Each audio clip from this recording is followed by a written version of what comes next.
ДПМН изразува сериозна разочараност од последните настани во собранието, во кои беа вклучени четворица пратеници на СДСМ и на НСДП.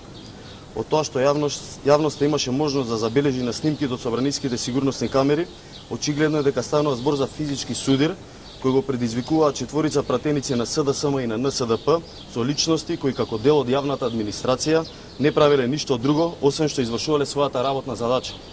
Во оваа смисла, ВМРО ДПМН поставува три прашања.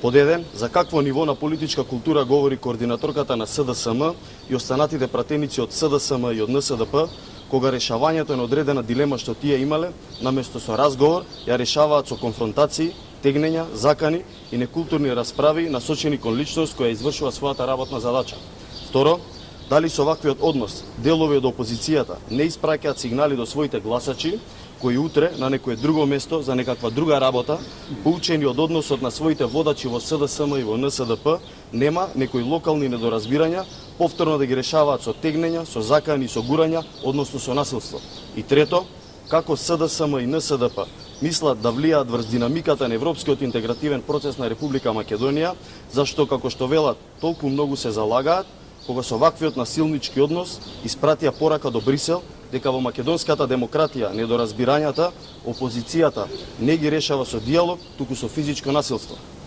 ВМРО ДПМН смета дека насилството како начин на решавање на било какви дилеми е опција која безусловно треба да се исклучи. Особено кога станува збор за чин во кој се вклучени политички личности кои треба да поставуваат стандарди на однесување и да бидат пример за своите избирачи и за граѓаните на Република Македонија.